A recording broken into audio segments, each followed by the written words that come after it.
Mochila acá.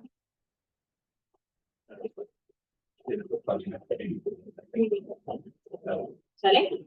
Bueno, pues vamos a iniciar. Buenas tardes a todos, bienvenidos. Qué bueno que se dieron la oportunidad de venir de forma presencial. Buenas tardes también al público que nos acompaña de manera virtual.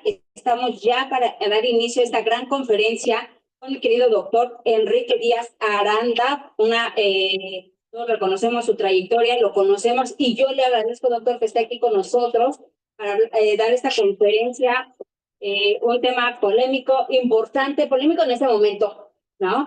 Y bueno, la importancia de la teoría del delito para argumentar eficazmente ante jueces de elección popular. Evidentemente, es con base en el libro de teoría del delito que trae el doctor, y bueno, que al final les daremos los detalles. Entonces, pues mi querido doctor, bienvenido, queda usted a cargo, y bueno, será importante que mencione usted la dinámica para que los compañeros sepan en qué momento pudieran hacerle alguna pregunta. Bienvenida, Indecat, como siempre. Gracias. Bueno, pues muy buenas tardes. Es un placer. Para mí creo que es la primera vez que hago una presentación, sí que me presenten. Espero que sepan más o menos quién soy. Aquí está, sino un poco mi currículum resumido. Verán ustedes. Después de haber hecho los primeros doctorados, sobre todo en la Complutense, creo que regresaba a México y yo lo que decía es, puedo repetir muchos conceptos de muchos autores españoles, pero sinceramente no los entiendo. O sea, tengo muchos conceptos, pero no los entiendo.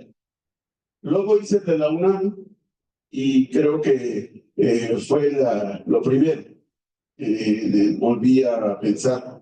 Ya puedo tener y ostentar 2 doctorados, pero sigo sin entender cómo funciona esto. Tuve que irme a Alemania y ahí empezar a entrar al origen de las teorías, porque seamos sinceros, las teorías del delito siempre se generaron en Alemania. El sistema clásico, el neoclásico, el final y el funcional son alemanes. Nosotros, hablando de los hispanohablantes, hemos copiado mucho de lo que han dicho, hemos interpretado a veces bien y a veces mal todo lo que dijeron los alemanes, pero en realidad ellos fueron los que generaron todo esto. Y fue en ese momento cuando empecé a visualizar que realmente la teoría del delito tiene, por supuesto, una función, tiene, por supuesto, un sentido, y es como la maquinaria de este reloj. Puedo tener varias piezas y pueden ser muy buenas, pero si no lo ajusto todo y lo hago funcionar como engranes, la máquina no funciona. Y es así como después de varios intentos de libros de derecho penal, de política criminal y de proceso penal, fui perfilando más o menos cómo era esa maquinaria. Por supuesto que la mayoría de todo eso venía de todo el pensamiento de Claude Roxy. Pero, por supuesto, Claude Roxy, con toda la evolución que ha generado de todos los sistemas, pues más que nada está atendiendo a lo que sucede en Alemania y que puede ser coincidente con México. Pero, por supuesto, sabemos que tenemos una tradición, una cultura y una forma de ser distinta. Por eso es que entonces empezó a visualizar algo que se llama teoría del delito funcionalista social, que es una máquina que trata de funcionar debidamente para que nos resuelva problemas. Problemas que tenemos, que pueden ser a lo mejor hasta muy sencillos, pero a veces se complican. Y en ese punto, entonces, empecé a lo largo de mi carrera a recabar casos, en principio averiguaciones previas, ahora carpetas de investigación, hasta un grado en que tenía 50,000 casos, 50,000 expedientes. Y dice, ¿y ahora qué voy a hacer con esto? Y entonces empezó otra fase. Ya no solamente era el tratar de dar cuenta de las doctrinas. Un sector de la doctrina dice esto, otro dice esto, yo pienso esto. Eso ya lo hice en muchos libros. Ahora la idea era, bueno, ¿y yo qué pienso? Ya sin darle tantas vueltas de qué dicen unos, qué dicen otros. Yo, ¿qué concepto puedo dar? ¿Cómo puedo construir mi máquina a mi manera, para mi sociedad, con mi cultura y sobre todo con mis leyes? De una forma tal que yo pueda dar solución a casos concretos, conocidos y controvertidos, y saber si esa solución que en su momento se dio es la correcta o no. Entonces, sobre esa base, empecé a perfilar los recientes libros hasta que llegué a este punto de esta teoría del delito. Vamos a ver de qué se trata y vamos a ver si funciona o no. A partir de este momento hagamos un trato. Primera regla: lo que se diga aquí, se queda aquí. No se vale eso de, bueno, oye, no qué burro. No, nadie sabe, nadie sabemos nada, todos vamos a aprender y todos vamos a tratar de llegar a conclusiones conjuntas. La segunda regla: de lo que yo diga, no me crean nada. Nada.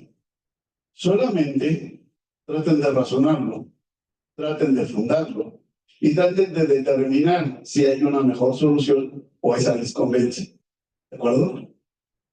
Comenzamos por una cuestión muy sencilla, y es que no todo lo viejo es inservible. Si no, el teorema de Pitágoras ya no se aplicaría. Las máximas de Ulpiano ya no se seguiría.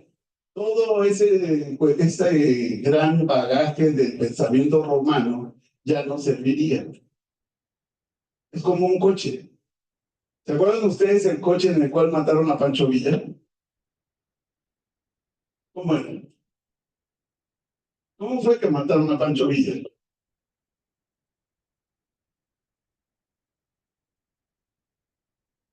Ya veo que sí dices, ¿cómo fue?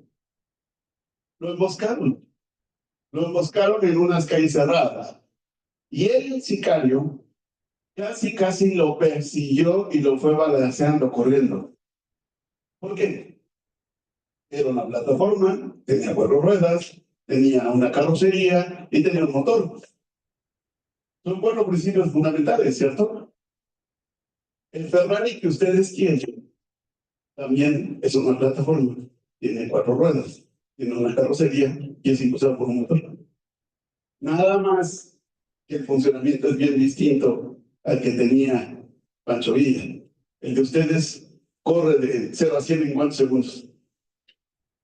8 segundos. ¿Qué versión de Ferrari tiene? El más rápido. En 4. 4 segundos. En 4 segundos. Si ese Ferrari lo hubiera tenido Pancho Villa, no lo alcanza a sacar. ¿Cierto? Y así es la teoría del delito. ¿Qué es lo que hago? Tomo de base lo que sí me sirve de antes y voy corrigiendo lo que ya no me sirve para los casos que voy enfrentando. Y de esa forma voy consiguiendo tratar de exponer y resolver cuestiones. Fíjense, ¿por qué tiene que ver esto con el título de la conferencia? Esto que voy a exponer ahora, en este momento, lo expuse casi cuando salió este libro, que fue hace un mes y días. Y de las primeras cuestiones que me desilusionaban, es decir, sale un libro de teoría del delito, justo en el momento en el que viene una reforma donde van a quitar a los jueces, conocedores, técnicos, y ahora van a llegar personas que no tienen ni la experiencia, ni la formación, ni el conocimiento. ¿Qué va a pasar? O sea, esto va a ser terrible.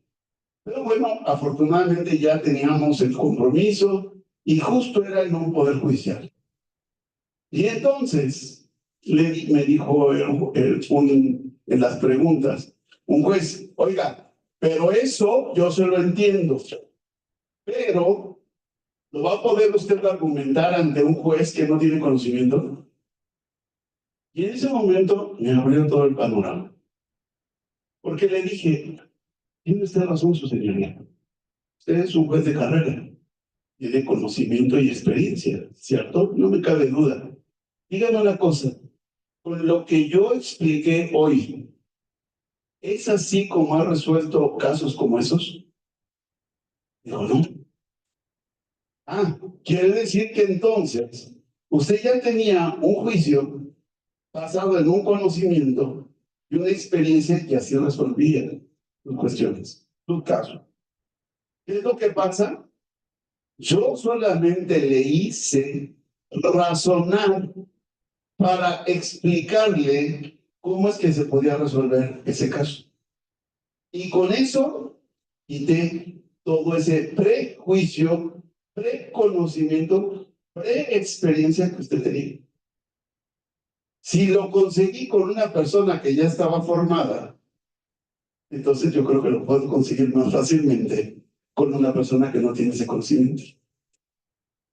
Es decir, es como un pintor. Si ya tiene un lienzo con algunos colores puestos, pues ya no va a poder dibujar ni crear una obra original. Pero si tiene un lienzo en blanco como este, entonces él puede crear todo, lo que quiera, ser cubista, impresionista, lo que quiera. Y ahí empezó esa área de oportunidad. Y ahí empezó esta cuestión, que es muy provocadora, de si es que voy a poder resolver casos concretos controvertidos simplemente con criterios de la teoría del delito ante jueces de elección popular que no son profesionales, ni tienen el conocimiento, ni tienen la experiencia. Vamos a ponerlo a prueba. Fíjense ustedes, la teoría del delito que data en su origen de 1881 empieza con Franz von Liszt, y él lo que nos decía era algo muy sencillo. Y lo primero que tienes que establecer en todo delito es la conducta. Una conducta que tiene que ser antijurídica, es decir, tiene que contravenir todo el orden jurídico. Eso desde el punto de vista objetivo. Ya finalmente, desde el punto de vista subjetivo, tendrá que ser culpable. Son las aportaciones de Belin las que dicen, bueno, antes que presentar a la conducta frente a todo el orden jurídico para determinar que es antijurídica, hay que ver primero si pasa por el rasero del derecho penal. Es decir, que esa conducta esté prohibida específicamente por el derecho penal, y si es así, luego ya presentarla ante todo el orden jurídico. De forma tal que a partir de 1906, más o menos, ya tenemos clara la idea de que el delito es la conducta típica, antijurídica y culpable. Es decir, en mi coche, que tiene una plataforma, 4 ruedas, una carrocería y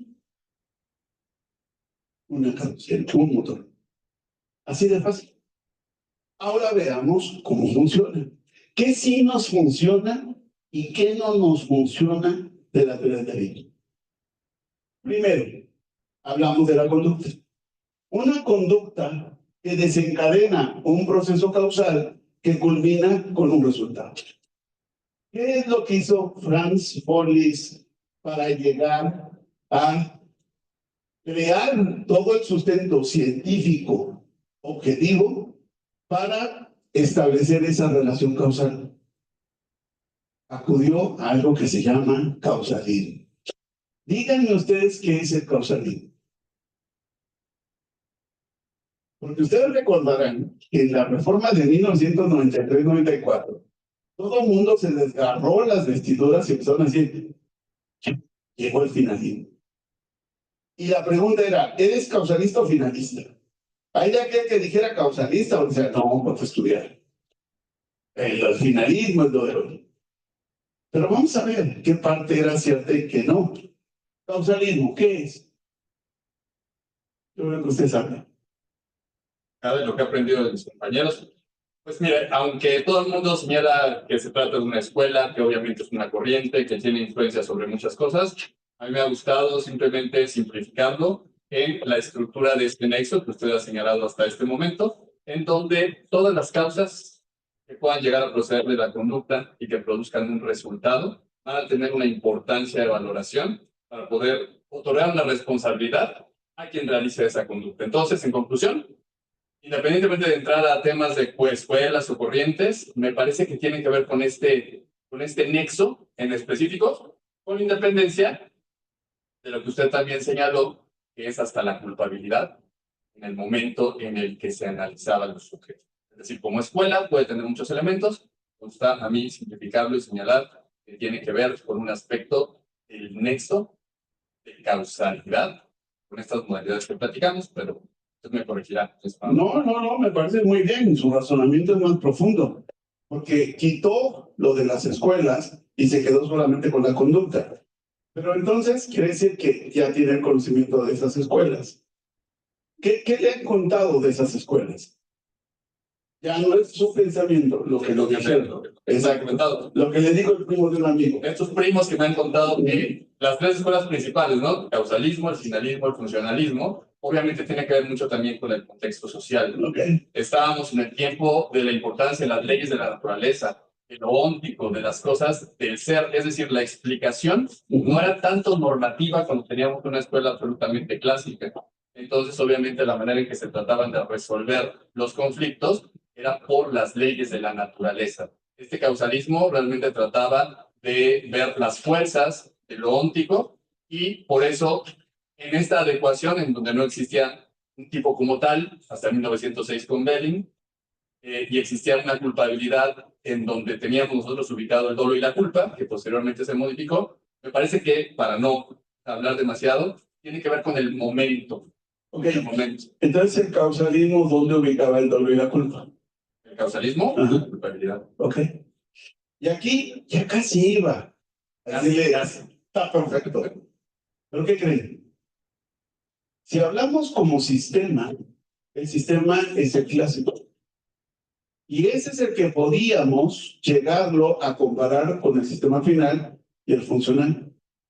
Iba muy bien en el desarrollo que usted planteó, ¿no? Pero, ¿dónde no está? En que de repente llegó a la misma concepción de sus primos, de que el causalismo era todo esto. Y no. Hagan de cuenta que estamos hablando del coche y del motor. ¿Es lo mismo? No. Una cosa es el motor, es una pieza fundamental del coche, pero no es el coche en sí. Y así pasa con el causalismo. El causalismo no es todo el sistema. El sistema es el clásico. El causalismo solamente se refiere a la conducta. Ahí es donde ya iba bien. Pero la conducta solamente analizada desde un punto de vista objetivo. Incluso, debo decirles una cosa, el causalismo ni siquiera es una teoría del derecho penal. Ni siquiera del derecho en sí. El causalismo tampoco es filosófico. Ahí vamos al punto. El causalismo es una teoría de las ciencias naturales. Y entonces ya cambiamos. Porque no es lo mismo la filosofía que las ciencias naturales, ¿o sí? Nada que ver. Totalmente no opuestas, pero diferentes. En ese punto es donde empezamos. El causalismo, sí, lo que usted dijo, establece cuál es el nexo causal objetivo entre una conducta y un resultado. ¿De acuerdo? Y por eso es que cuando nosotros hablamos del causalismo, hablamos de la teoría de la condición, sí, ¿no? Que nos decía que la causa de la causa es causa de lo causado. ¿Está fácil o no? Sí. ¿Se la saben? Sí. ¿Entendieron? Vamos a ver. Imaginémonos que esa pared es de cristal. No está. Porque y puede pasar. A ver, ahí, aquí, ¿dónde se hay muro? ¿Dónde está el pizarrón? Allá. Ok, entonces, esta traba. Esta así. ¿De acuerdo? Imagínense que esa trave, ese pilar, es de cristal. Ahora imaginen que esta es una piedra pesada. ¿Qué pasa si yo esta piedra la tomo y la lanzo? Díganme cuál es el resultado. ¿Qué hay? Hay un daño en propiedad ajena. ¿Sí o no? ¿Sí o no? Sí. Fíjense cómo está desde acá todo el problema. Resulta que cuando yo quiero hacer un pastel, ¿qué es lo que necesito primero? Los ingredientes, ¿seguros? Llamado receta. ¿Tiene sentido pensar en los ingredientes en la receta? Es que no se mete a la cocina. Por eso se nota. Claro, los que hacemos labor de lavar, planchar y cocinar, sabemos que no tenemos de otra. Antes que hacer cualquier cosa, la receta. La receta me va a decir qué ingredientes, la preparación y la cocción para tener mi pastel. Hagan de cuenta que la teoría del delito es eso, es mi receta. Sin esa receta, voy a andar dando tumbos, comprando ingredientes que luego ni sirven, de más, de menos, faltan, sobran. Así es la teoría del delito. Y la teoría del delito, desde el principio me dijo, primero tu conducta, luego la tipicidad, que es en donde se ubica el hecho. Cuando ustedes me dijeron daño en propiedad ajena, ¿se ubicaron en conducta o en tipicidad? Ya empezaban a tener los ingredientes sin tener la receta. ¿Se dan cuenta? Y eso es precisamente lo que me decía el sistema clásico. Primero tu conducta. La conducta que produjo el resultado. Luego ya verás eso en qué tipo penal está previsto. Si es un daño en propiedad ajena o no. Porque si esta columna que se quebró es mía, ¿hay daño en propiedad ajena o no? Claro que no. Porque yo como propietario de esa columna, ¿cuántos derechos tengo? ¿Cuántos? Utendi, Utendi, Utendi. Eso, muy bien. Utendi, Frendi y Abutendi, ¿cierto? Estrellita. Muy bien, no se iba a definir. ¿Cierto o no? Es cierto. Échale ganas, ¿sí o no? Sí. ¿Cómo se llama? Renta un departamento cerca de Chicago. ¿Dónde? De Chicago. De acá. Perdón. No, la otra televisora. Es la otra. No, pero esa está muy lejos. Y no está tan bonita. Rento aquí junto en Liteca. El departamento. ¿Lo uso? ¿Sí o no? Sí. ¿Lo gozo? Sí. ¿Lo disfruto? ¿Es mío? Sí. Son 3 derechos, sí. Pero les falta el más importante. Uso, gozo, disfrute, disposición. Utendi, frendi, abutendi. No, estamos hablando de latín. No. Vindicandi. Ese es el más importante. Porque el derecho de un propietario implica el poder disponer en la forma más amplia que lo permite el derecho, que implica venderlo, cederlo, donarlo o incluso destruirlo. Y entonces, aquí empiezo con muchos problemas. Porque lo primero que me decía el causalismo es primero tu resultado.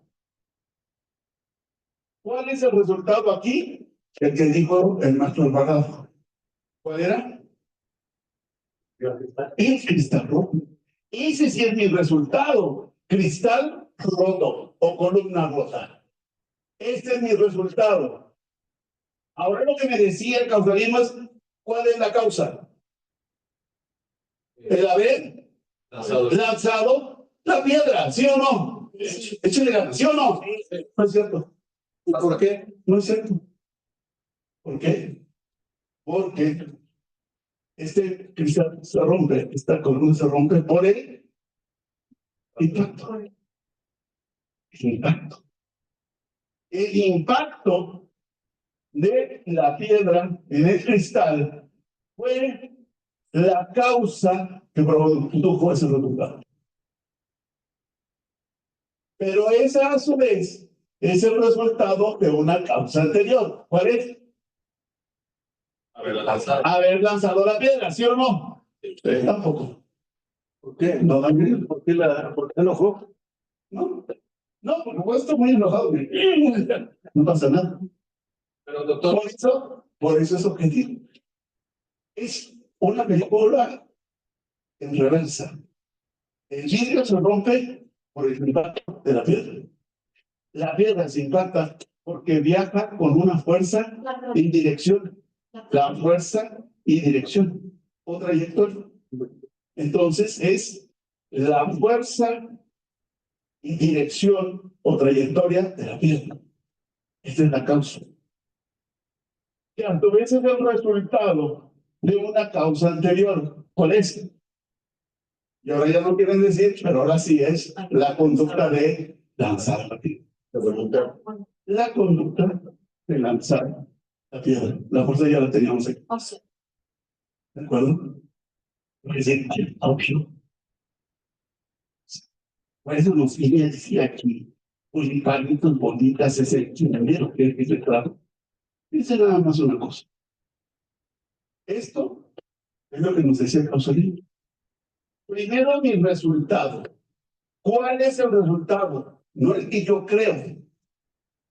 Les dije, el causalismo es una teoría de las ciencias, es decir, de lo que está probado. Científicamente. ¿De acuerdo? Y entonces, yo tengo que determinar mi resultado para poder empezar con el análisis de la conducta y de ahí pasarme al tipo. ¿Es lógico o no? Sí, no, claro. Sin resultado, ¿cómo? Caso de óxido. ¿Cuál es el resultado? Ahí no, esperen. Estamos hablando, recuerden, de cuestiones científico-naturales. Y si yo no mal recuerdo mis lecciones de la preparatoria, incluso no sé si fue en la secundaria, la materia no se crea ni se destruye, solo se transforma. Desaparición, solo los magos, y es una ilusión, no existen. Esos jóvenes o están vivos o muertos, y si están muertos, tienen que tener algún estado de la materia, putrefactos, cenizas, o en alguna forma, pero tienen que tener un estado físico de la materia. Pero como no entendemos eso, entonces nos hemos inventado un tipo penal donde no sé qué pasó con ellos. Pero sí tengo a personas privadas de su libertad desde hace años que han sido vinculados o con autos de formal prisión sin saber qué pasó con ellos. Y si mañana aparecen vivos, ¿qué? ¿Y los derechos humanos? ¿Y la presunción de inocencia? Porque toda persona se presume inocente hasta que no se demuestra lo contrario. Sigue todo este teorema. Y mientras no se demuestre lo contrario, para hacer válido y proteger el derecho humano a la presunción de inocencia, tiene que ser tratado como inocente. Y un inocente está en libertad. No prisión. La Constitución hoy nos dice en el artículo 21A que el fin del proceso es el esclarecimiento de los hechos. ¿Cómo se esclarece el hecho? Primero estableciendo el resultado. No necesitábamos reformas constitucionales.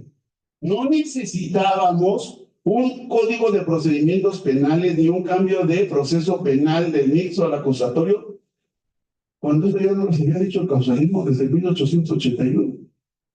Primero establece tu resultado.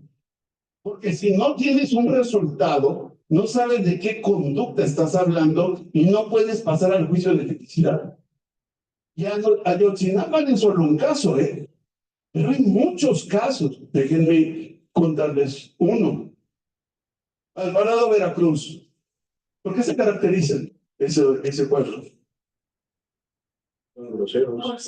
Groseros o tienen un lenguaje florido, ¿cierto?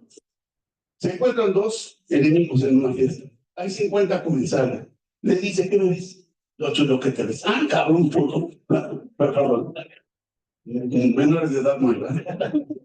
Saca el cuchillo, 3 puñaladas en el estómago. Pero, ay, cabrón, ya me se sale corriendo. 50 comensales lo vieron. Se fue. Pero resulta que ya no encuentran a la víctima. En cambio, el agresor anda pavoneándose por la plaza pública. Los familiares denuncian. El Ministerio Público tiene temor de que se dé a la fuga. Pide al juez la orden de aprehensión. Estamos hablando todavía del viejo sistema. ¿Se la da o no? No estamos en Bélgica, también en Dinamarca. México. Sí, sí, sí. ¡Claro! Y el juez que libraba el orden de aprehensión al momento de dictar el auto de término, dictaba auto de formal prisión. Ya saben, un vaso de agua y un auto de formal prisión no se le niega. Tienen 50 testigos. Uno de esos testigos dice, no lo vi. ¿Cómo le clavó el cuchillo hasta el fondo? Otro decía, y le salía la sangre a borbones. No faltó quien dijera, le salían las tripas. Llega el momento de la sentencia y sigue sin encontrarse el cadáver. Sentencia absolutoria, condenatoria. ¿Por qué delito? Por homicidio. ¿El homicidio simple? Calificado, ¿cierto? ¿Por qué?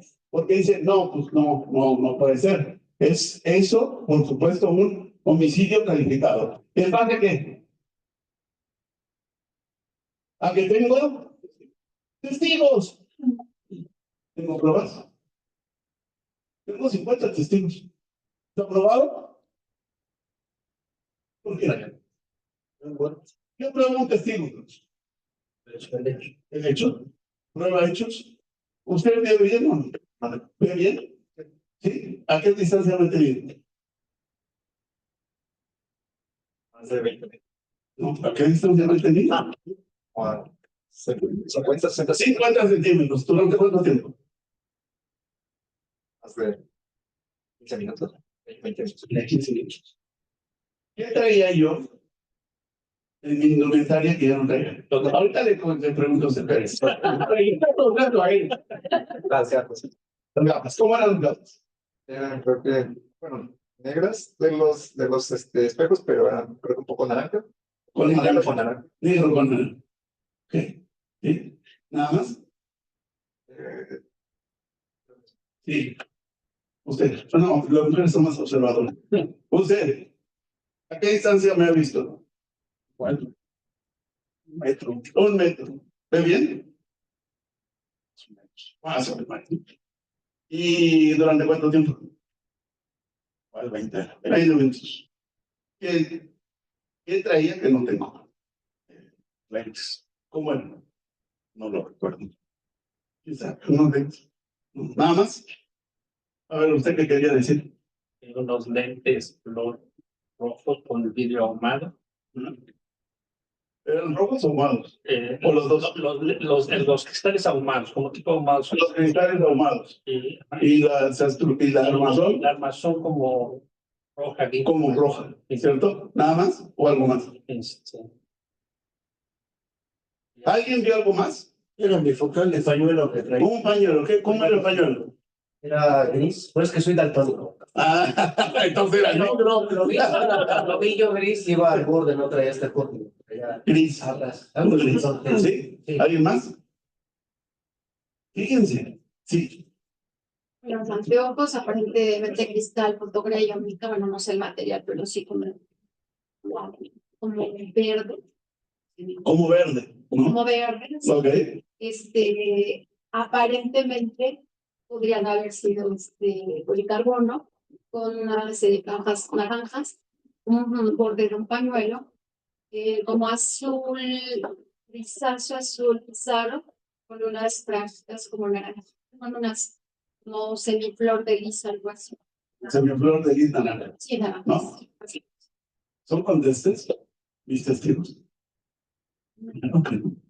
Si fueron hechos los que están probando, ¿de qué hecho estamos hablando? No es lo mismo un fotogré a uno oscuro, a un armazón naranja, o nada, pero un pañuelo gris, ¿cierto? Fíjense, dijeron que eran la estructura, el armazón naranja, ¿no?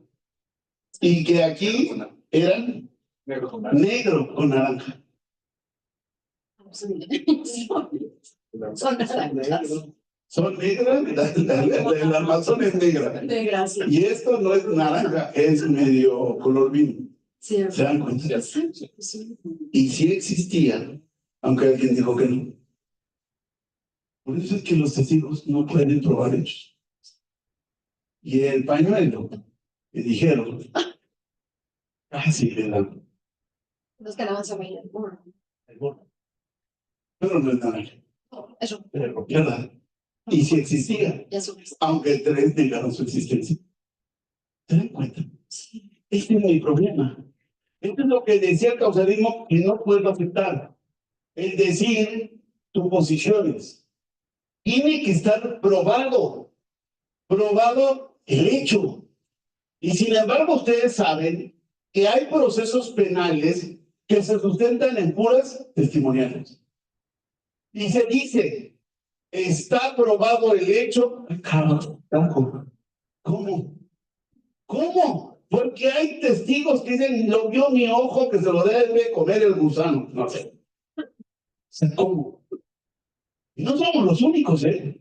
Genaro García Luna está condenado solamente con testigos. No hay ninguna prueba. Y aquí fue condenado. Es más, en mi rancho dice que un testigo es aquel que presencia un hecho, le consta un hecho, o cree haber percibido un hecho, pero no participó en él. Y muchos de los testigos protegidos no son eso. Son o coautores, o cómplices, o coautores. Y entonces ya no se da la condición de testigo. Y eso, todo eso, ya no lo decía Causalismo. No puedo partir de presupuestos o supuestos para que llegue yo a ese punto. Parecía muy sencillo esto, ¿no? Y parecía algo sin trascendencia. Al decir, oye, son bolitas, palitos, como del kinder. Pero esta fórmula, que es la primera de la teoría del delito, y es de 1881, tiene muchas consecuencias. Ya les puse una en el resultado, en donde se creyó que había resultados y no lo eran, o no los teníamos. Aquí vimos que lo que seguía a determinar el resultado era la causa. Siempre hemos determinado la causa de un resultado. Vamos a poner otro caso. Vean, Antes de que sigan, ¿puedo contar una cosa? dígame. A ver, nada más aquí para tener, digo, porque al final sí están mis apuntes con el objetivo de los por voto popular, etcétera. Usted comentaba ahorita lo de los testigos, hizo el ejercicio en el cual si la finalidad que un testigo no es suficiente para sustentar una sentencia condenatoria, hablando de los nexos, absolutamente estamos en la misma coincidencia. Pero en el punto del causalismo y esta relación... Todavía no he terminado con el causalismo. Déjeme terminar y ya la planteo. Se la planteo con Sí, por favor. Vean. Tláhuac, Ciudad de México, 23 de noviembre de 2004.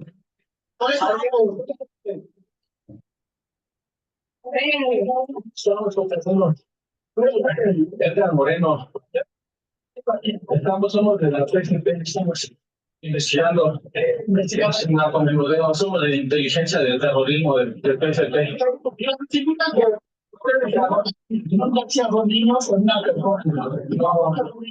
No, nada de eso, es mentira. O sea, no sé si las señoras o no están inventando cosas. Nosotros nos identificamos desde el principio.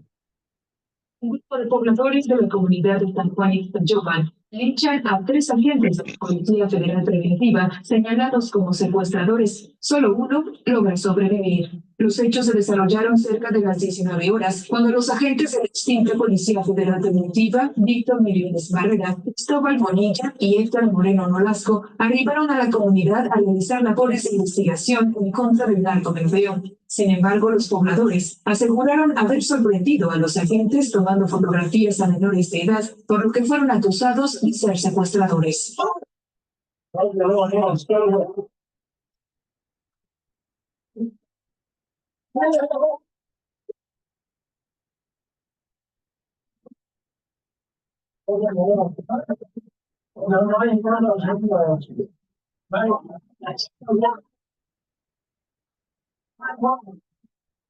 Los federales fueron retenidos por al menos 300 habitantes de San Juan Ixtayopan, quienes los interrogaron, golpearon, amarraron a postes de luz y quemaron vivos a 2 de ellos.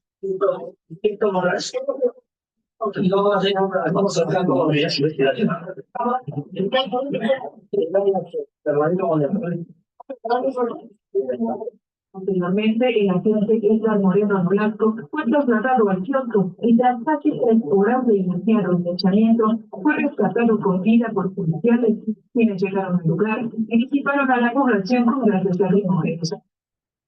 Policía tenía que haber intervenido de manera más ágil, haber enviado un mayor número de elementos policíacos con una intervención más eficaz. Más tarde, autoridades de la PNP confirmaron que los 3 oficiales pertenecían a su corporación. Tras los acontecimientos, el entonces presidente de México, Vicente Fox, decidió remover de su cargo al secretario de Seguridad Pública del Distrito Federal en ese entonces, Marcelo Ebrard, por no actuar a tiempo para rescatar a los oficiales, decisión que hizo llegar al propio jefe de gobierno capitalino, Andrés Manuel López Obrador. Por denunciar a los cuerpos policíacos, por reorganizarlos, por destituir, como se destituyó ayer a otros 8 mandos de la Policía Federal Preventiva. Para 2008, personas acusadas de perpetrar el linchamiento fueron condenadas a 46 años de prisión. Y para 2011, autoridades federales lograron detener a Ulises Zamora Borda y a su esposo Eduardo Torres, quienes fueron señalados como los autores intelectuales del ataque. Este domingo se cumplieron 10 años de linchamiento en Tláhuac. De manera oficial, no se realizó ningún acto para recordar a los agentes asesinados y a la fecha, el único sobreviviente, Edgar Moreno Nolasco, reside fuera del país. Fíjense, cuando yo tengo clara la teoría del delito, lo que me estaba diciendo aquí era, primero, mi resultado. A diferencia del caso de Ayotzinapa, sí tengo el resultado. ¿Cuál es? 2 policías y 1 herido. Vayámonos uno por uno. Lo primero que me dice la teoría del delito es buscar el resultado. Y es como la receta. Ya me estás diciendo que busco. Si me dicen las recetas de los pasteles, los ingredientes, ¿a dónde voy a buscarlos? Los ingredientes. Al súper, ¿no? Al Walmart. Ya está. Si aquí me está diciendo que necesito el resultado, y el resultado es de muerte, ¿cuál es la prueba idónea? Peritaje. La pericial. La pericial, porque va a ser muy difícil que me lleve al muerto, ¿verdad? La pericial, ¿cuál? La necropsia. ¿Qué me va a decir? Está muerto. Ahora busco la causa. ¿Cuál es la prueba? Una parte de la mecánica. Pero lo más importante, que me va a decir la causa. La necropsia. ¿Qué me va a decir la causa de la muerte? Y ustedes se quedaron ahí. ¿En cuántas personas fueron condenadas? 10. ¿A cuántos años? A 46 años. ¿Cuál es mi problema?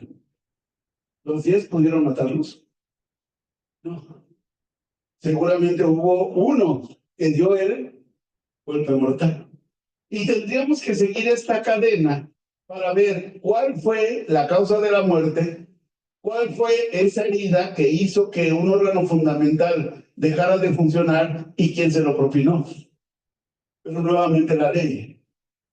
Como no sabemos, creamos una norma que la incorporamos en el Código Penal bajo el rubro de responsabilidad o respectiva, o autoría indeterminada, y que dice que cuando en un homicidio varios participan y no consta quién provocó la herida mortal, todos serán sancionados por igual con una reducción de pena. Y esa fue la regla aplicada aquí. Esa fue la norma que se hizo valer para esa condena de esos días, de esas 10 personas. ¿Es legal o no la sentencia? Sí, ¿no? Porque está debidamente fundada la ley. Aquí lo dice, es exactamente lo que dice la ley. Apliquemos el causalismo sin irnos a esa regla. ¿Qué es lo que busco? La causa de la muerte. Voy a la necropsia y encuentro que la causa de muerte es asfixia. ¿Ok? Sí, pero ¿cuál fue la causa? ¿Cuál fue la razón o la argumentación o la motivación por la cual condenaron a los 10? Porque se probó que habían participado en el linchamiento.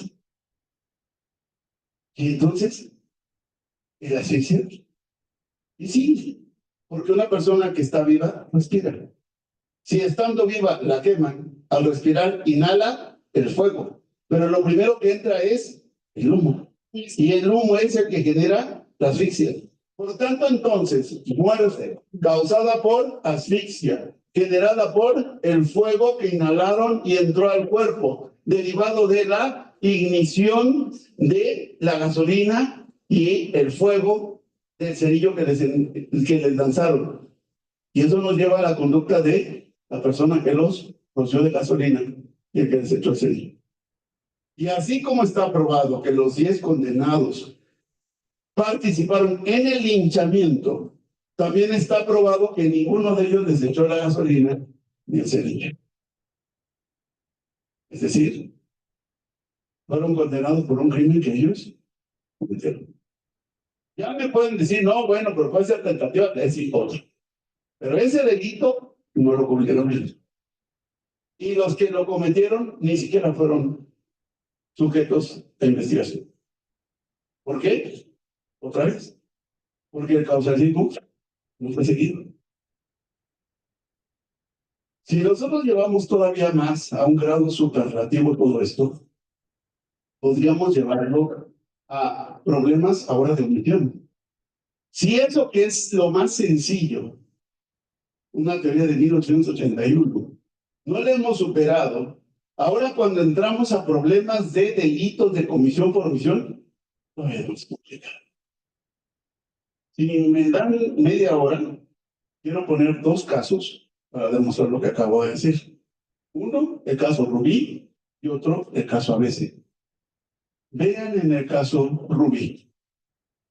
Según la teoría del caso del Ministerio Público, Sergio Rafael Barraza Bocanegra llega y encuentra a su Amacia Rubí teniendo relaciones con otro hombre en su casa.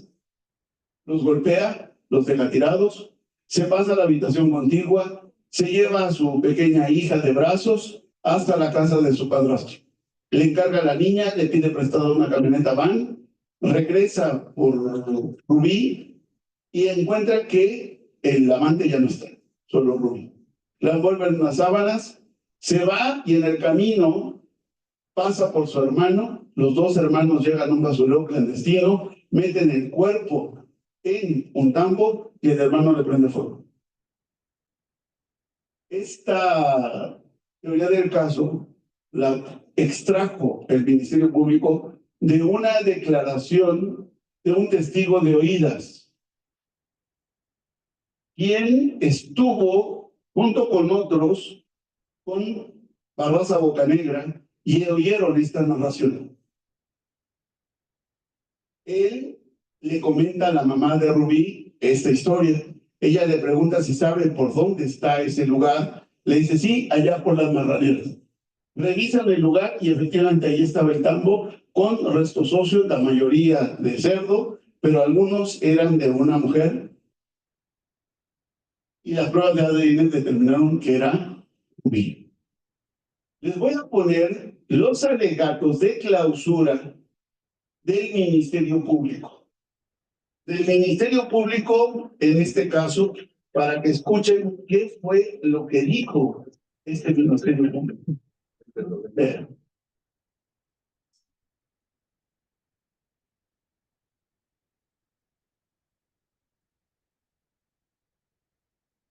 Se produjeron indicios suficientes en vía de hechos, circunstancias y acontecimientos ya expuestos, que concatenados entre sí brindan certeza de que el apasivo sufrió una muerte violenta, ya que aunque los restos no muestran huellas físicas de violencia, los peritos antropólogo, arqueólogo y médico forense consideraron que la exposición al fuego de dicho cuerpo es un acto de violencia y señalaron además que con el tamaño y cantidad de estos restos óseos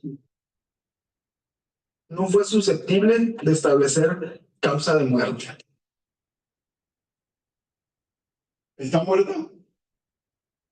Sí. ¿Tenemos probado el resultado? Sí. Pero no sabemos cuál fue. No sabemos. ¿Qué es lo que generó y qué sentencia se da con base a eso? Buenas tardes a todos. Estamos constituidos nuevamente en esta sala que dio origen a este juicio del número 11 de 2010, a fin de darles a conocer la deliberación, el fallo a que ha llegado este tribunal. Se encuentran constituidas las partes, presentes los intervinientes, el acusado, la parte acusadora, el defensor. Por lo tanto, vamos a darles a conocer la decisión que ha tomado este órgano colegiado.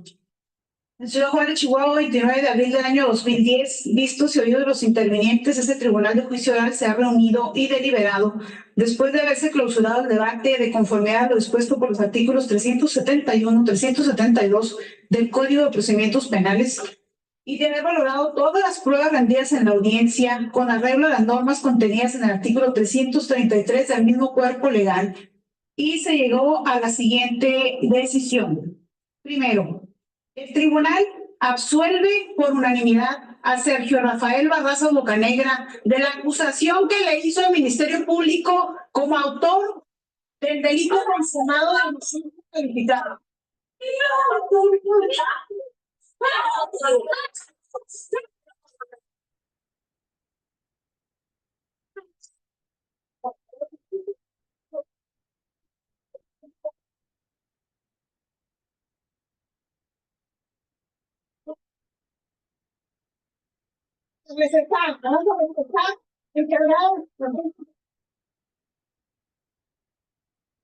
¿Para qué hablar de todo lo que esto generó a nivel político? Los jueces casi llegan a juicio político por haber emitido una sentencia como esta, que después fue revertida por los magistrados. Les invito a que revisen verdaderamente las argumentaciones contrarias a derecho penal sustantivo, a derechos humanos, en fin.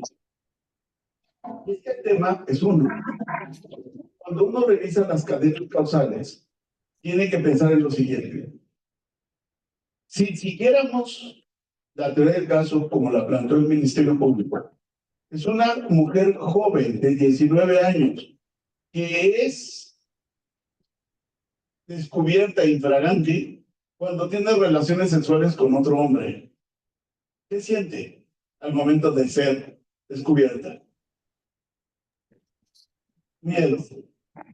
Él no nos dice que ese miedo le genera un paro cardíaco, porque no está determinada la causa de la muerte. Y en una persona joven, menos de 30 años, un paro cardíaco es fulminante. ¿Y si se murió de un paro cardíaco? ¿Hay un hecho que la ley señala como delito? Claro que no. Claro que no. Entonces puede que no haya hecho que la ley señala como delito y por tanto no hay nadie que lo va a responder. Dos, Sergio Rafael llega y lo golpea. ¿Qué causa? Las heridas mortales que causan la muerte. No sabemos.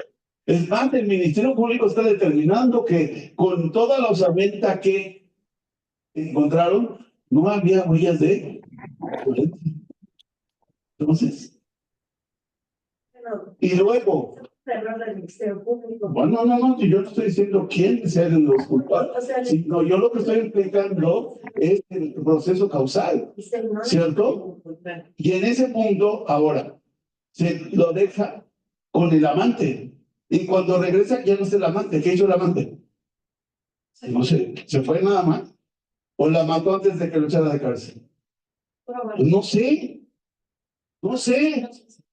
Y luego el hermano es el que la quema en el tambo, viva o muerta. Entonces, y entonces tengo tres posibles responsables. O incluso un hecho que no está determinado si verdaderamente es un hecho que la ley señala como delito.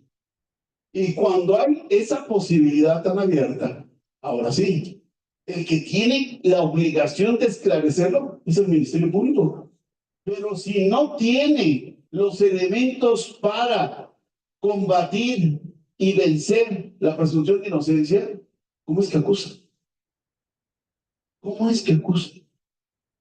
Y es ahí donde viene otra vez, y es un poco hacia donde yo quería ir, donde tengo mi eficacia de si a un juez que tiene formación y prejuicios le logro convencer de una visión distinta, creo que tengo todavía más oportunidad con alguien que no tiene ese prejuicio. Si le sé argumentar de manera lógica, porque lo que he hecho hasta ahora solamente es argumentarle de manera lógica y sustentada en la ciencia, para hacerlos llegar a un razonamiento donde en estos casos yo no puedo determinar si esa persona es o no el que cometió el delito. Por el contrario, también podría establecer que sí lo es. ¿A partir de qué? De pruebas científicas. Y conforme a eso, la razón está basada en la ciencia. Se esclarece el hecho y entonces yo tengo toda esa oportunidad para poder llegar a influir en esa persona. Porque a veces, cuando ya tienen todo ese conocimiento, puede que esté siendo erróneo. Vamos a ver en el caso ABC. Según las investigaciones que se siguieron en este caso, resulta que ABC está construida propiamente en una Maestro, es lo bueno. Perdón, sí, pues. Está construida en una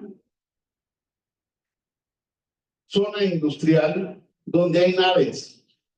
Una de esas naves, por su amplitud, es dividida. De un lado está una bodega que es rentada por la Secretaría de Finanzas para tener el archivo muerto. Del otro lado está la guardería. Cuando se vienen los peritajes, se determina que hay un cooler que tiene un sobrecalentamiento, sus elementos, sus componentes caen ya con una alta temperatura sobre unas grandes cantidades de papel, el archivo muerto, generan el incendio que pasa a la guardería ABC. ¿Por qué no se dieron cuenta de ello? Porque ABC tenía, por la altura, un plafón falso, como puede ser este. El fuego entra por arriba y empieza a esparcirse por arriba sin que se den cuenta abajo. Para cuando se dan cuenta del incendio, es porque el techo ya se está cayendo. En esta área había una lona que caía en pedazos, pero de plástico incandescente. Había maestras que trataban de ir a esta área, porque esta era la de cuneros, para salvar a los niños. Estos más o menos podían salir por su propio pie. Alguna de esas maestras le cayó una parte de la lona y le quemó gran parte de su cuerpo. Y esta maestra está condenada en comisión en homicidio por comisión, en comisión por omisión, porque no salvó más niños.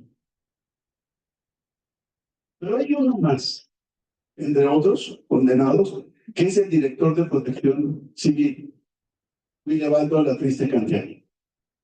Vean, escuchen, o mejor, lean lo que se dice en ese caso ABC por parte del juez que libró la orden de aprehensión en contra de Guillermo a la Triste Cantiani. ¿Me puede ayudar? A la lectura.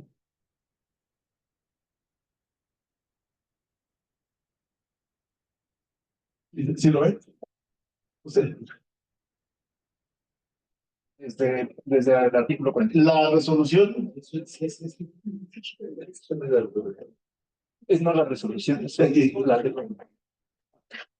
¿Qué quiere hacer? ¿Qué se quiere? La resolución que se dicta deberá señalar si el visitado requiere llevar a cabo medidas correctivas tendientes a cumplimentar lo señalado en el programa interno respectivo y, en su caso, los plazos para ejecutarlas. Hasta aquí. Fíjense. Está hablando de una serie de normas. No, sí, está hablando de una serie de normas. ¿De acuerdo? Está determinando cómo va a fundar toda su resolución. ¿Vamos bien?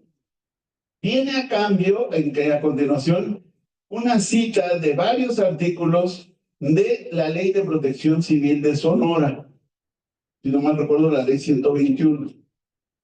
Para dar el fundamento que va a respaldar la orden de aprehensión que va a dictar. Vamos a saltarnos esos artículos por ahora y empecemos con esto. Ahora bien, es pertinente destacar que, conforme al estatus el cual el indiciado debería regir su conducta como servidor público, debía observar lo siguiente.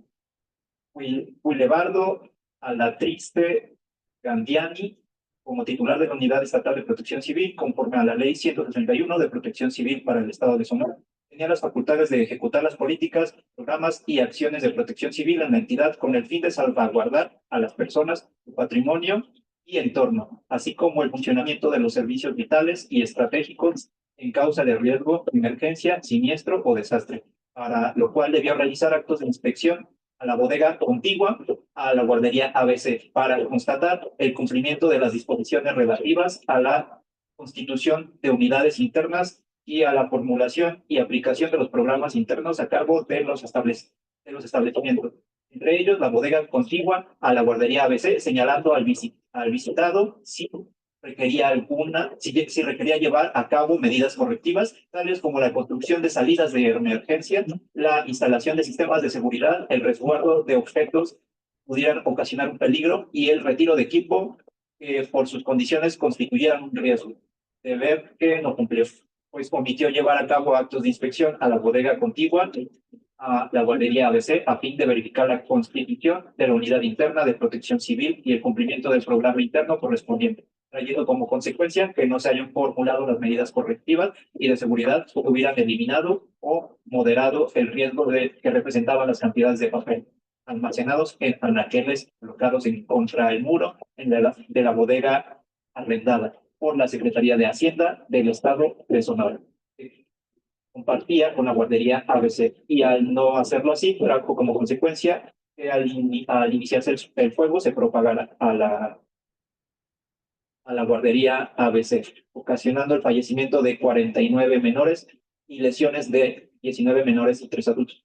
De todo lo anterior se desprende que dicho indiciado, al no cumplir con su deber de cuidado, produjo los resultados dañosos, lesiones de 19 menores y 3 adultos, y muerte de 49 menores, puesto que llevado a la triste Candiani de haber llevado a cabo los actos de inspección a la bodega contigua, a la guardería ABC, hubiera advertido que ésta no cumplía con las medidas de protección civil, en específico, que no contaba con el programa interno respectivo, lo que desde luego constituía un riesgo latente, y por ende, debido a haber propuesto las medidas correctivas y de seguridad para eliminar y mitigar dicho riesgo. En otras palabras, el indiciado hubiera cumplido con sus deberes, el fuego no se hubiera propagado tan fácilmente a la guardería ABC y no se hubieran ocasionado el resultado típico que se le reprocha.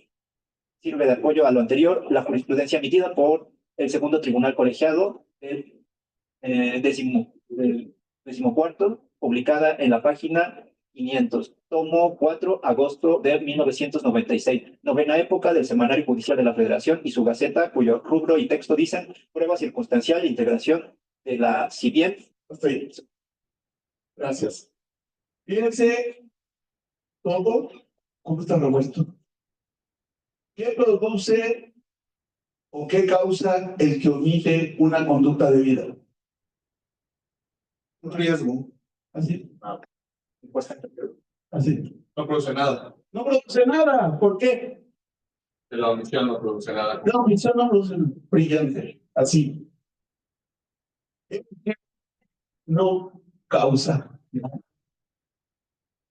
Y es que esto tiene que ver con una cuestión del ser y del deber ser. En el ser sí se causa. En el deber ser no se causa nada. Simplemente se obliga a alguien a tratar de impedir. Y es ahí donde está todo confundido este juez. Porque cita estas jurisprudencias que cita, son aplicables para delitos de acción, no de omisión. Y es muy clara su confusión cuando empieza a decir, de todo lo anterior se desprende que dicho indiciado, al no cumplir con su deber de cuidado, produjo los resultados. ¿Cómo carajo? ¿Cómo? No es cierto. Él hubiera causado la muerte de los niños si él llega y incendia la guardería. Sí, pero él no hizo eso. Y es ahí, gracias, donde otra vez viene la argumentación eficaz. Tengo que explicarle que una cosa son los delitos de acción y otra los de omisión. Que el que realiza un delito de acción produce él con sus manos, con su energía, un resultado. Saco la pistola, disparo, doy en el cráneo, genero traumatismo craneoencefálico y se muere. Eso sí. Pero si yo soy salvavidas y simplemente veo que el niño se está ahogando y me quedo parado y siento salvavidas, no voy a rescatarlo, no es que yo lo esté matando. Yo lo que tenía era el deber de evitarlo. Pero como no es igual la acción a la omisión, entonces tengo que establecer cómo es que voy a llegar a ser equivalente lo que en el mundo físico no es. el hacer al no hacer.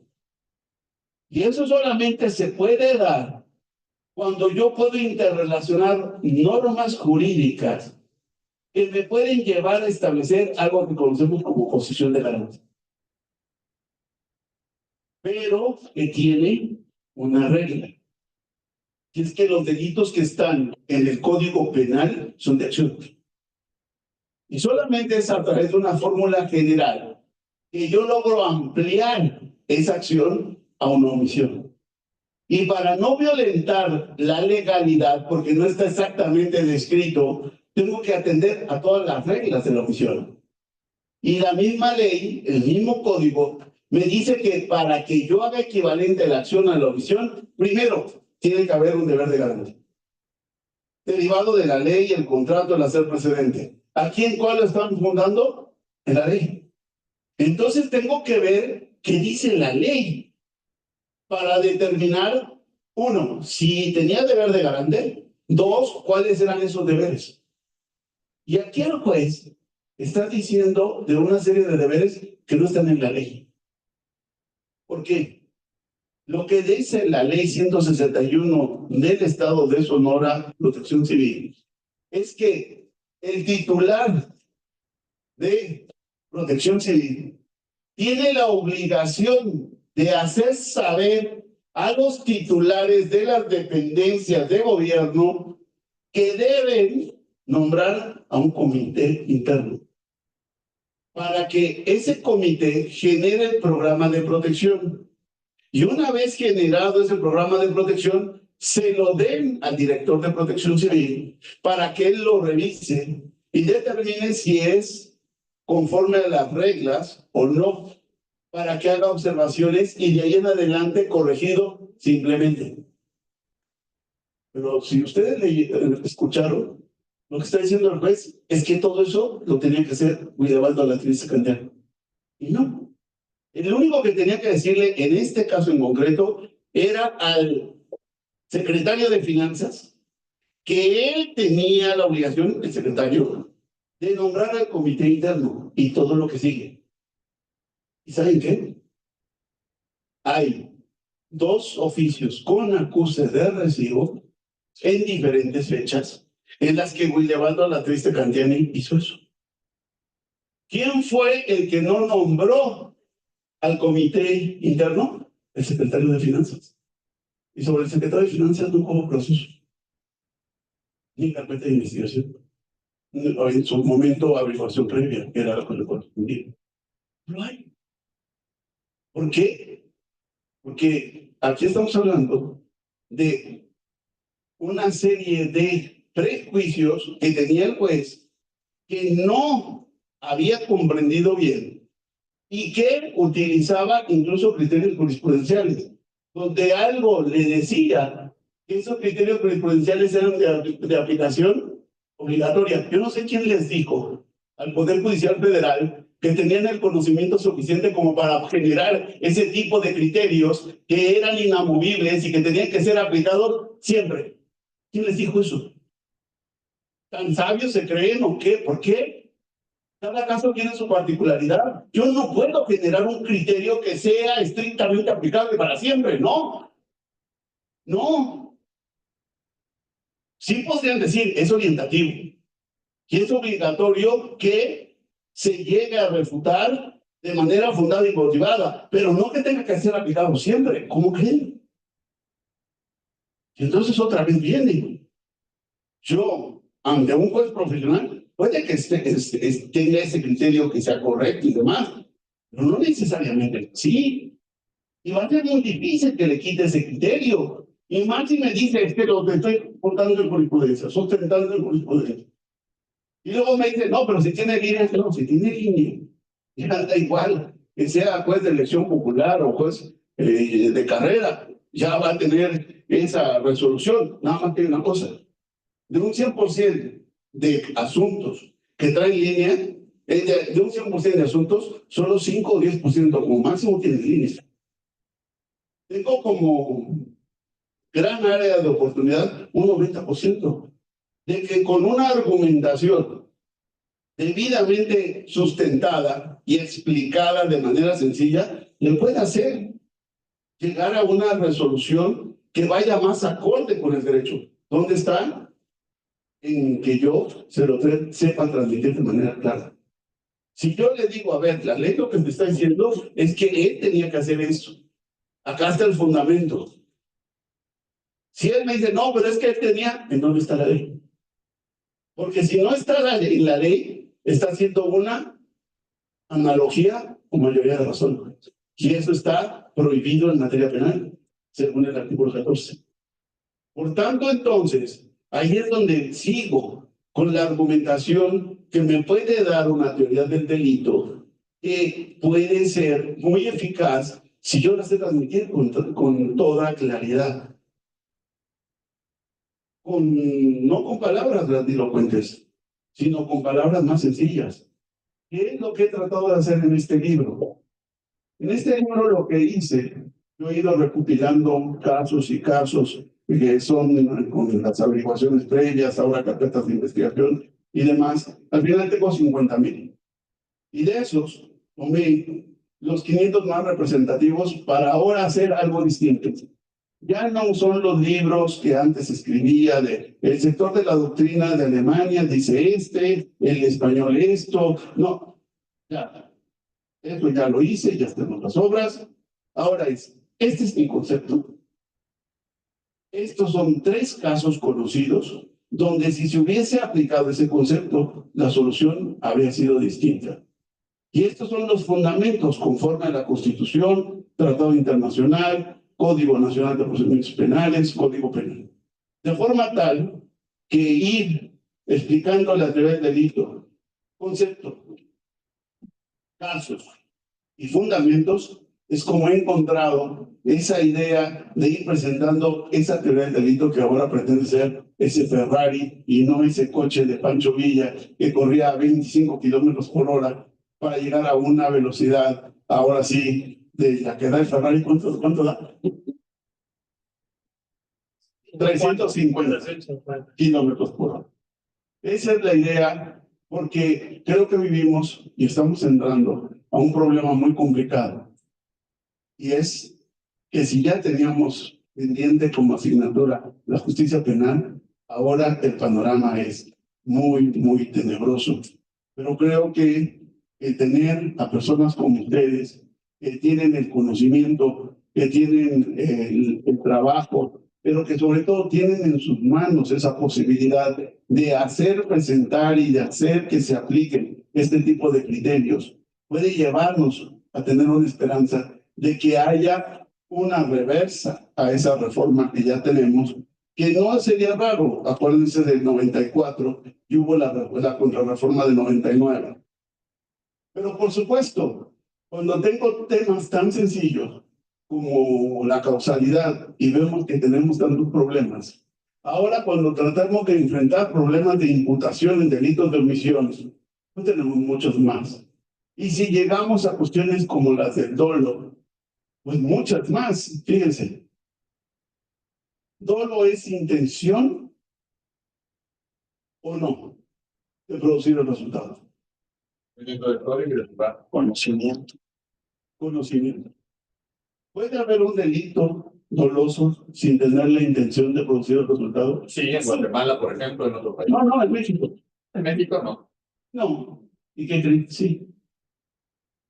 Casos de dolo eventual y dolo indirecto. Y fíjense una cosa. El dolo eventual tiene conocimiento, doctor. Sí, yo no dije que no, pero el problema es de la intención. No, ¿cuál?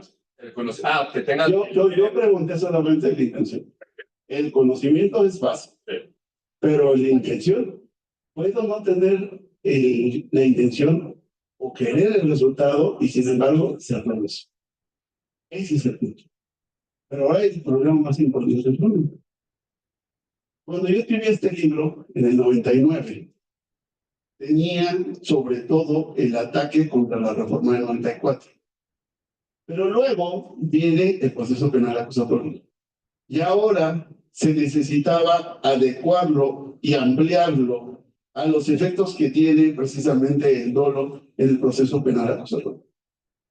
Solamente vean el artículo 406 del Código Nacional de Procedimientos Penales, que nos dice que para que haya una sentencia condenatoria, se deben haber acreditado los elementos objetivos, entre ellos el dolo. Y en ese punto, la pregunta es, ¿cuándo han visto ustedes probado en un asunto el dolo? Y les voy a decir algo más. En países que llevan el proceso penal acusatorio ya más avanzado, se han revertido sentencias condenatorias porque no estuvo acreditado el dolo. Pero por supuesto, eso sería materia de otra conferencia. Por ahora, de este libro, he podido explicar 2 páginas. Y tiene 700. Es decir, hay mucho sobre la teoría del delito que hay que ir explicando para que todo ese conocimiento que ya tienen lo vayamos trabajando cada vez más, fortaleciendo cada vez más, porque somos nosotros los que ahora somos la semilla de la esperanza para que algún día podamos llegar a tener una justicia penal más apegada al derecho, ya no a este tipo de sentencias condenatorias de inocentes y de exculpación o liberación de delincuentes. Estamos en un momento muy complejo, pero el hecho de que ustedes estén aquí, porque sé que ustedes son personas muy ocupadas, conocedoras del derecho, pero que estén aquí, eso refleja que todos estamos en esta misma barca y que todos estamos aquí para compartir lo poco que sabemos o lo mucho que hemos estudiado para llegar a una verdad. Y como lo dice la Constitución, esclarecer el hecho, sancionar al delincuente e impedir que un inocente sea condenado. Muchísimas gracias.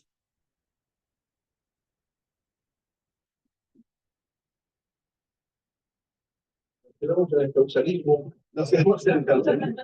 No, el tema es que se ha creído que el causalismo ya no se aplica. Y sí, sí se sigue aplicando. El tema es que no sirve para todo.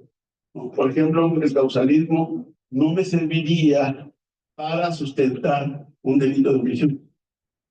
Sí, una parte del resultado, pero no cómo es que fundo y motivo una responsabilidad o una condena por un delito de omisión. Perdón. No, gracias.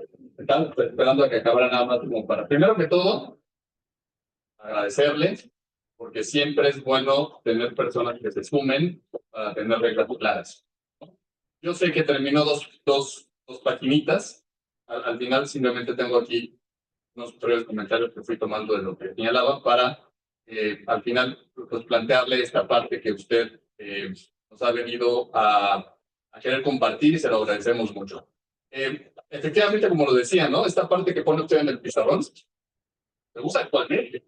Eso es causalidad absoluta. La diferencia con el causalismo como tal, ya que este buscaba una causa infinita, vamos a decirlo de esta manera, cosa que decía la mal llamada teoría de la imputación objetiva venir a solucionar con el principio de prohibición de regreso, pero al final del día es claro que esta parte la tenemos en nuestro nexo causal. Lo que ha cambiado son las teorías. No es lo mismo la equivalencia a las condiciones que la teoría más de la causa más relevante que la teoría, por ejemplo, de la adecuación causal o de la condición más adecuada. En ese sentido, quiero tratar de concluir que usted nos dice, la teoría del delito nos va a decir el qué, la criminalística me va a decir con qué, y el proceso me va a decir cómo. Entonces, podemos concluir que sería complicado venir a convencer a un juez en México, porque más bien si la teoría del delito nos dice que probar, lo que tenemos que hacer es acreditar esas reglas que usted nos está enseñando. Y viene la pregunta final. Usted nos dice, en este libro yo cambié mi método. No son compilaciones. Es el concepto que yo tengo sobre las reglas de la teoría del delito, ¿cierto? Estas reglas, estimado profesor, estimado doctor, se basan en lo que usted ha estudiado de todos estos autores o en cosas diferentes. Porque mi preocupación es la siguiente. Con jueces legos o con jueces letrados, creo que el problema ha venido siendo la ignorancia, por un lado, o por otro lado, la falta de capacidad de entender que nuestro sistema romano-germánico debe regirse por teoría del delito, por dogmática. Yo lo que veo aquí es una posible oportunidad de estas cabezas que pudieran llegar en blanco, de ser capacitadas con efectiva dogmática. Porque si no son capacitadas con efectiva dogmática, y usted, a todos ellos, yo me excluyo, que son conocedores del derecho y que vino que nos explicó 2 páginas y que tenemos muchísimas dudas, no veo cómo hacerle entender a una persona que desconozca esto, lo que usted bien señaló, por ejemplo, a esta persona no la puedes condenar en comisión por omisión toda vez que no tiene la calidad de garante y se trata de un tipo penal de resultado formal, el cual no es adecuable a las leyes o a la dogmática que existen. Entonces, agradezco mucho y ojalá y nos pueda compartir esta parte, capacitación versus convencimiento con teoría del delito. Muchas gracias, doctor. Gracias. Sin duda, encuentro mucha razón a todo lo que señala.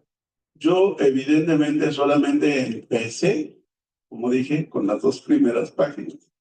Evidentemente, hubo una evolución en la teoría de la causalidad, luego toda la causalidad adecuada, porque los nexos causales hacia adelante, hacia atrás, eran infinitos, en fin.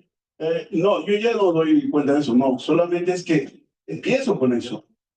Pero luego yo parto de una estructura donde conducta típica se generan como una sola estructura que está formada por elementos objetivos, normativos, subjetivos. Lo que hace a la causalidad, que es la base, luego se va a ver limitado por todos los criterios de imputación. Y es ahí donde establezco cómo es que esa causalidad, ya no con criterios de adecuación, sino con criterios normativos, va a ser restringido para determinar el radio de prohibición que abarca o excluye toda esa causalidad. Y entonces ya se genera no un nexo causal, sino de evitación. Evidentemente, en una hora no voy a explicar todo lo que supone ese desarrollo, pero como usted bien dice, no es que yo esté descubriendo solo el hilo negro, ¿no? O sea, mucho de todo esto viene de todo el desarrollo de Roxin. ¿Qué es lo que yo hago? Creo yo dar un paso adelante. Por ejemplo, la cuestión de la conducta típica. Roxin la sigue dividiendo. Yo no. Yo la pongo en una sola, porque hay cuestiones donde hay ausencia de voluntad, que si divide la conducta ya tendría que excluir el delito. Caso, un epiléptico que conduce un vehículo de motor y sufre una crisis epiléptica, pierde el control del vehículo, impacta a una persona que estaba esperando el SIGA, la proyecta hacia el arroyo vehicular, bajan otros, se produce la muerte. Según la teoría de Roxin, dividiendo la conducta, y según el artículo 15, fracción primera, hay ausencia de voluntad porque la epilepsia es una causa de ausencia de voluntad, ya no podría haber delito. Según lo que yo establezco ahora, al unirlo y al tener los 3 elementos, es solamente así como se puede llegar a determinar si hay conducta típica o no. Aunque hay ausencia de voluntad, él tenía el deber de tener las facultades para controlar el foco potencial de peligro. Y al momento de saber la persistencia de su epilepsia y asumir el foco potencial de peligro, entonces está asumiendo los posibles resultados. Por eso vive en su caso en su conducta. Pero entonces se basa en los autores, o sea, usted da sus conceptos con relación a varios autores, esa era mi... Sí, nada más que ya no hago toda la relación enciclopédica, que esa ya la hizo, por ejemplo, en el libro de teoría del delito. Sí, no, pero, y es que además tiene que ser por honestidad. No, o sea, yo nada más digo de dónde están las fuentes, pero ya no hago esa recapitulación erudita, decir, pues es que tal autor dijo tal, no, ya ahora eso ya lo dije, este es el concepto, ¿no? Eso, totalmente de acuerdo con usted. Muchas gracias. Y de ahí en adelante, pues se siguen muchas cosas. Por supuesto, explicar todo, cómo funciona la máquina, toda esta pues sí me llevó un cursito de unas 100 horas más o menos, porque yo solamente les puedo presentar una parte muy pequeña de la película, pero me alegra escuchar todo este conocimiento que tiene, porque da esta proyección. Bueno, ¿y qué hago con todo eso? Ahora, tiene usted razón, esos jueces que de repente no lo saben, o sí creen saberlo, saben, bueno, tengo problemas, porque luego ya se dicen, no, pues es así, porque así lo resuelto siempre. Bueno, sí, pero quién sabe si está bien. Yo lo que veo es que si nosotros lo dijéramos con todo el conocimiento y palabras que utilizó o que yo acabo de utilizar, evidentemente no vamos a tener ese impacto en esos jueces. Evidentemente no va a dar tiempo para capacitarlos. ¿Por qué? Porque imagínense, los que están ya llevan tantos años y todavía apenas, ¿no? Entonces, ¿qué nos queda? Yo lo que creo es que lo que nos queda es a esas personas que no tienen esa capacitación y no la van a alcanzar a tener, es tratarles de hablar claro, de hablarles de la manera más sencilla y hacer uso de la razón y la lógica, pero con el sustento que viene atrás. Yo le aseguro que usted lo que dijo lo puede decir de manera más sencilla. Y si es así, entonces creo que tiene una capacidad de comunicación y de efectividad mayor con esos jueces. Esa es mi propuesta. Tratar de hacerlo ahora ya no de manera enciclopédica, sino de manera sencilla, lógica y concreta. Esa es la idea. Gracias. A usted. Un placer. Bueno, estoy bien. Gracias.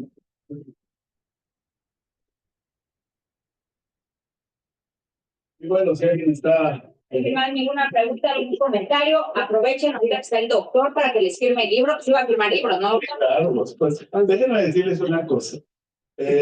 Tengo por costumbre que cada libro que sale, una vez que se agota la edición, ya no se vuelve a imprimir. Este libro salió hace mes y 10 días y ya se vendió la mitad de la edición.